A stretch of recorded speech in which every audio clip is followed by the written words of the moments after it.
Ok, muito boa tarde a todos. A tarde já vai longa, nós prometemos ser muito breves. Pediram-nos 15 minutos, vamos cumprir esses 15 minutos.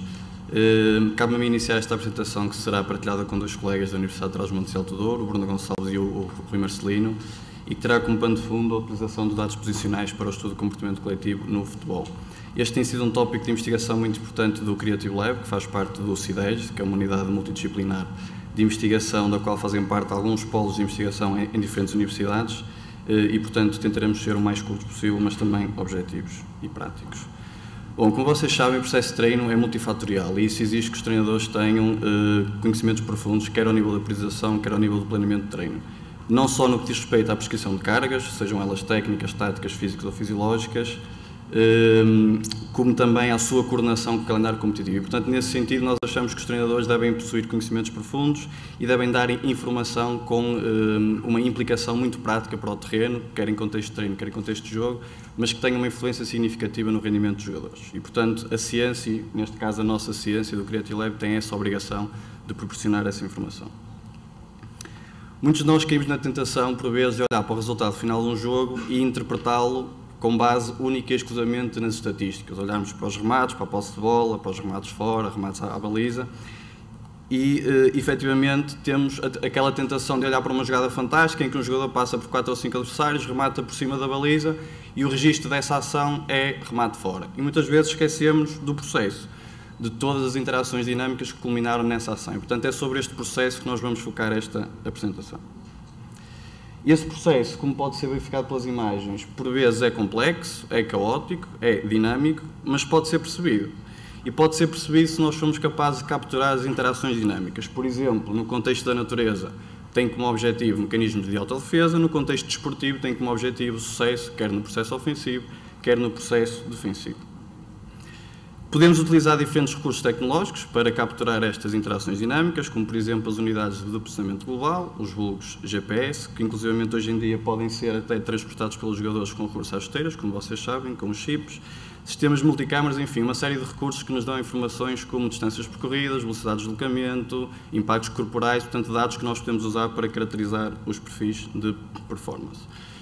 O problema é que esses perfis de performance têm sido quase que 80% a 90% explorados pela literatura em relação ao físico e ao fisiológico. E esquecemos muitas vezes do comportamento tático, do perfil tático. E, portanto, aquilo que os meus colegas vão agora fazer é complementar esta pequena introdução, sublinhando a importância e a aplicação prática que nós temos de ter com a utilização dos dados posicionais para o estudo do comportamento coletivo.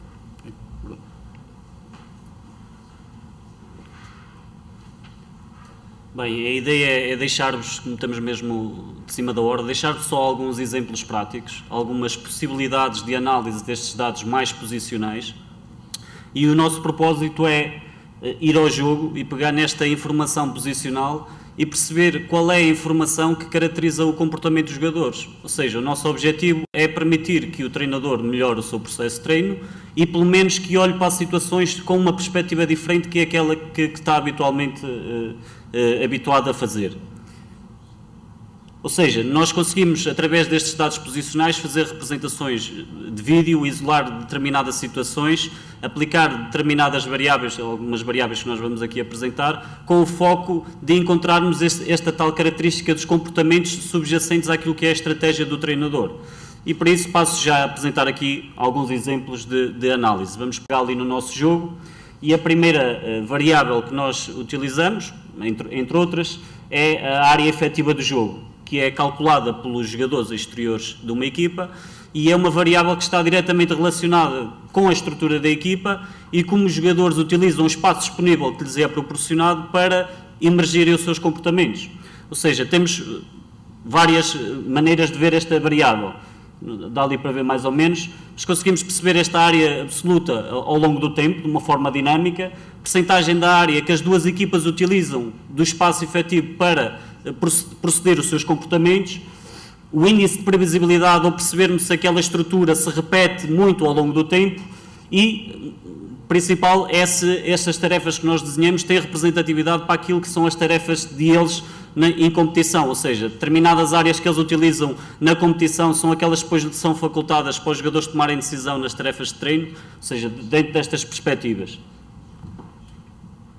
Tenho aqui um exemplo, nós fizemos 3 situações, um 5 contra 5, um 5 contra 4 e um 5 contra 3, mais cor representa mais área da equipa correspondente à cor, e numa situação de 5 contra 3 o domínio territorial é quase 100%, praticamente 100% da equipa que joga em superioridade numérica. Ou seja, partindo da premissa que os jogadores tomam decisões em função da área que têm mais disponível ou não, e isso pode condicionar os comportamentos, esta informação pode ajudar o treinador a selecionar determinadas tarefas que lhes permite treinar determinados comportamentos que pretendem evoluir nos atletas. Outro exemplo que nós temos aqui é como é que, no caso, o efeito da substituição teve relação direta com a mudança de relação de áreas de equipas, no caso a equipa amarela, com 2 substituições, passou para um domínio territorial em termos de espaço, e podemos fazer este tipo de análise em função de todos os cenários que nós pretendemos, como por exemplo efeitos da substituição, situações de finalização, como é que esta variável se comporta, em função de posse de bolas, quando estamos a ganhar, quando estamos a perder, como é que isto vai variando, diferentes organizações que pressupõem diferentes estruturas de ocupação de espaço, entre um conjunto de variáveis que nós podemos definir para perceber como é que estas variáveis se comportam. Outra variável que também costumamos utilizar em função dos constrangimentos dos exercícios que são desenhados é o índice de largura e profundidade da equipa. Conseguimos calculá-lo e igualmente perceber como é que ele se comporta dinamicamente ao longo do tempo, ou seja, ao longo da tarefa de treino, como é que eles se vão comportando, e a influência de determinados constrangimentos e a transferência destes comportamentos de tarefa para tarefa. Ou seja, se nós desenhamos tarefas com mais incremento do processo ofensivo, onde nós queremos dar mais largura e profundidade, será que diferentes tarefas com o mesmo propósito têm diferentes efeitos nesta ocupação de espaço? Ou seja, dentro destas perspectivas que nós tentamos desenvolver este conhecimento. E, mais uma vez, a representatividade para aquilo que é a competição. Outro exemplo que podemos utilizar, e é uma coisa que ainda estamos numa fase muito exploratória, é o número de interações, vamos chamar-lhe interações geométricas, através das triangulações, que são muito conhecidas no âmbito do futebol. Ou seja, quanto mais triangulações nós conseguirmos criar na nossa movimentação, mais interações conseguimos estabelecer com os nossos colegas, quer em termos de ligação de passe, quer ligação perceptual, ligação posicional. Ou seja, será que as tarefas que nós desenhamos representam aquilo que são as ligações que o jogador tem em competição? Esta oscilação dinâmica, como é que se vão comportando em função de todos os cenários que eu já falei anteriormente, quando estamos em posse de bola, quando não estamos no processo ofensivo, no nosso meio campo defensivo, ofensivo, ou seja, nós conseguimos partir o jogo em qualquer momento que nós queiramos analisar e analisar este tipo de variáveis dentro desses momentos, ou seja, isolar os cenários para melhor perceber a performance dos atletas. E, mais uma vez, a nossa representatividade, que é isso que nos interessa. Temos muitos outros exemplos, vou-vos deixar só mais alguns, que é para termos ideias das possibilidades de análise com estes dados posicionais. Por exemplo, mapas territoriais, onde nós conseguimos representar com bastante precisão a representação dos deslocamentos, ou seja, encontrar zonas de maior ou menor densidade posicional e onde, obrigatoriamente, os comportamentos acontecem mais vezes. Por exemplo, nesta situação, uma situação de 5 contra 5 e 5 contra 3, a equipa que muda de número de jogadores, ali está representado o core da equipa, onde é que ela se movimenta, o core nós calculamos pelo ponto médio da equipa e onde é que ela se desloca ao longo da situação do jogo, e vimos claramente as alterações de posicionamento de onde ocorrem mais ações. Isto tem uma aplicação direta para as ações técnicas realizadas em diferentes espaços, têm diferentes implicações. Ou seja, através deste tipo de quem diz representação territorial do centro de jogo, podemos fazer representação territorial daquilo que quiséssemos, até da bola, ok? Ou seja, é só para nós termos a noção onde é que há as maiores concentrações de densidade, neste caso de tempo, onde é que passamos mais tempo. Outros exemplos, áreas partilhadas, para não sei se já ouviram falar em Voronoi, que são zonas de ação em função dos jogadores de proximidade, que nós podemos estabelecer estas zonas de ação em função dos nossos colegas de equipa ou dos adversários, ou seja, são ações que nós, áreas de jogo que nós sabemos que temos isolados, ou pelo menos não temos temos partilha deste espaço e é delimitado pelo posicionamento de cada jogador e como é que isto vai oscilando ao longo do tempo.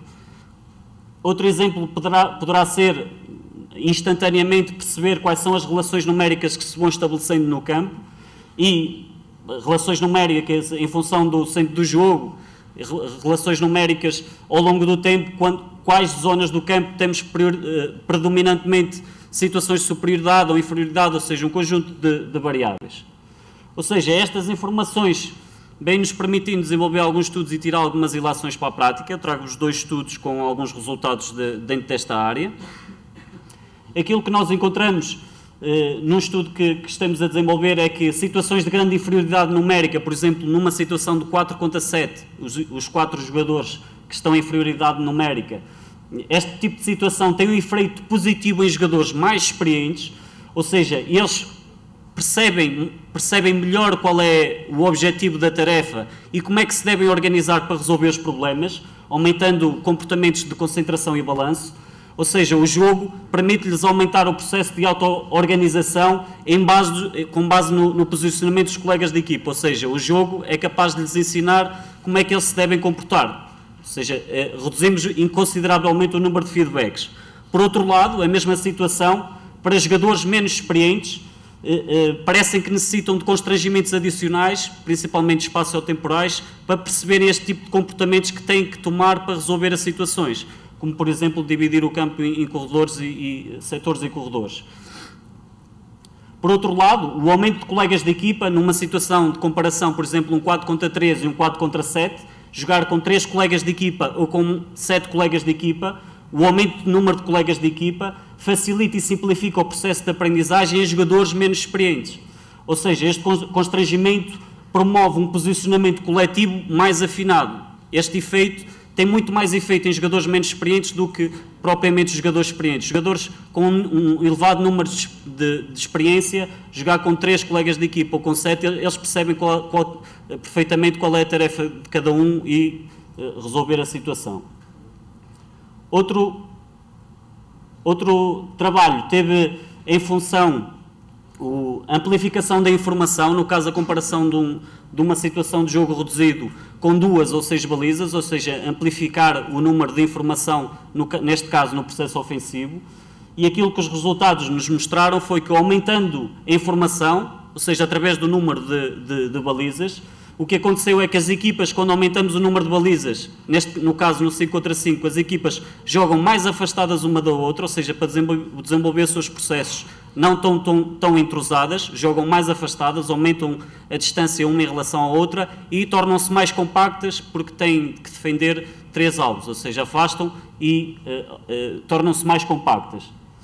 E este mesmo constrangimento aumenta a percentagem de tempo que passamos nos corredores laterais e no setor defensivo, ou seja, o número de ações que acontece é predominantemente nos corredores laterais e no processo defensivo. Ou seja, são alguns exemplos, tínhamos muitos outros, como estávamos restritos ao tempo, foi só para deixar aqui algumas ideias de possibilidade de como tratar estes dados posicionais para tirar alguma informação acerca do comportamento dos jogadores. Muito obrigado, vou passar aqui ao... Boa tarde. Como o Bruno disse, de facto são muitos exemplos e nós não queríamos sair daqui sem mostrar um último exemplo, que é uma área de investigação que nós estamos a apostar e acreditamos que nos pode vir a ser interessante. Basicamente, nós quando olhamos para um jogador, e sempre nesta perspectiva coletiva e dinâmica interacional, eles movimentam-se, não é novidade para ninguém, e que se movimentam todos ao mesmo tempo também não é novidade para ninguém.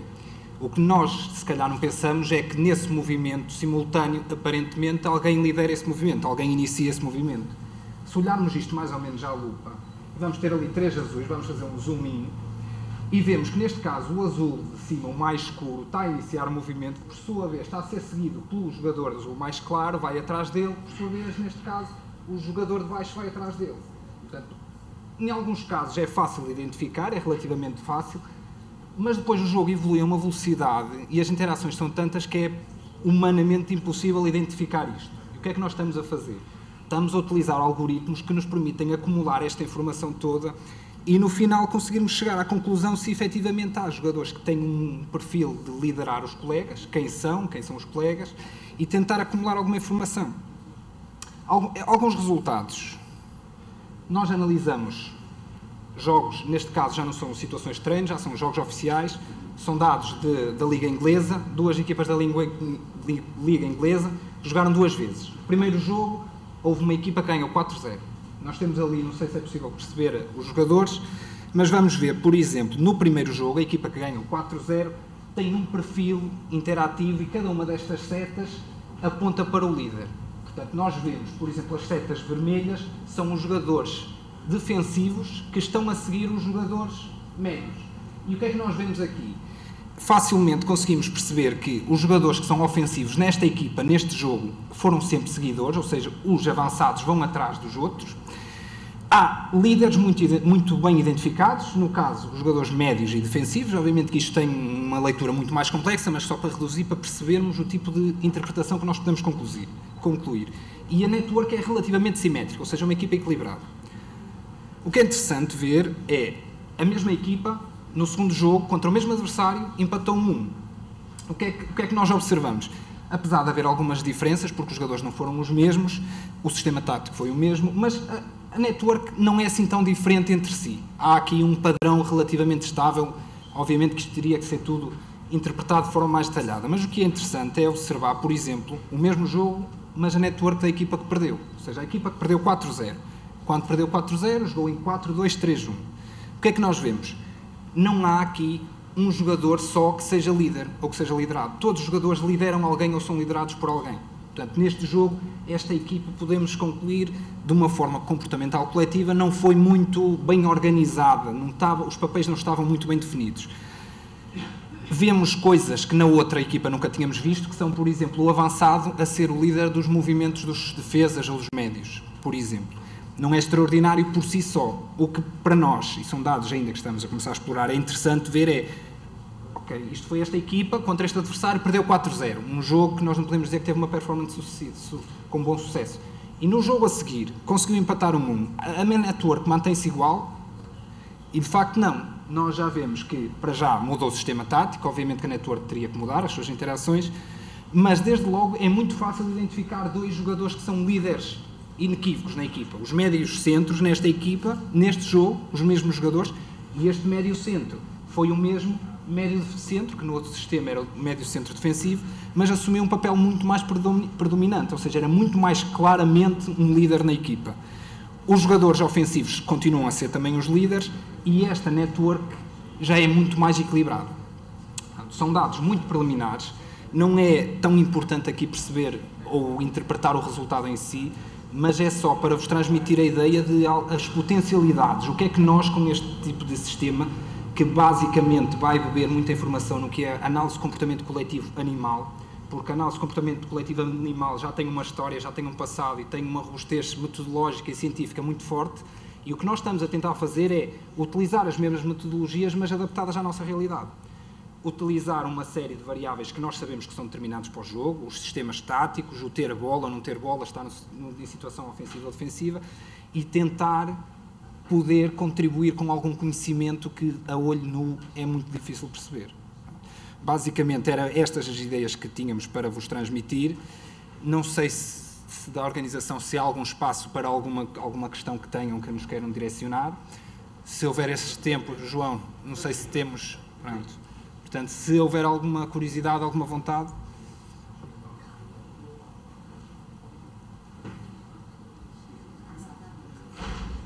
Já é o adiantado agora, portanto...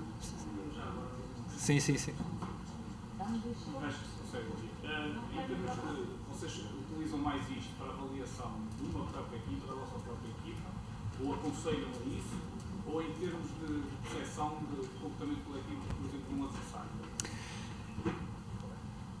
Eu respondo-te de outra forma. Se me perguntares, acreditam que este tipo de análise, se for feita continuamente com a mesma equipa, pode fornecer conhecimento que lhe vai permitir jogar melhor? Não tenho muitas dúvidas em dizer que sim, acredito que sim. Se nós fazemos, não fazemos, porque o nosso objetivo, nós não trabalhamos, pelo menos no momento não estamos a trabalhar, no sentido de analisar uma equipa e proporcionar ou aumentar a performance dessa equipa. Estamos ainda numa fase inicial de perceber a metodologia, mas é muito simples de perceber que esta metodologia tem uma implicação muito fácil e muito imediata na rentabilização dos processos coletivos da equipa, e também não tenho muitas dúvidas em perceber que, se utilizar estas metodologias para estudar o adversário de uma forma sistemática, muito mais facilmente vou ser capaz de neutralizar alguns pontos que eu percebo, porque nós, por exemplo, utilizamos esta metodologia com a entrada ou a substituição de jogadores, e percebemos que há ali jogadores que, se falharem, aquela rede deixa de ser tão forte e a equipa vai ter dificuldades. Portanto, um trabalho sério a nível do scouting, no sentido de tentar interferir no processo de treino para neutralizar, acredito profundamente que pode ser bem sucedido. Tem que ser uma situação sistemática. Não pode ser ir ver um jogo e dizer isto é assim, vamos fazer assim que isto resulta de outra maneira. Mas de uma forma sistemática acredito que sim. João, não sei se há mais perguntas, acho que... Pessoal,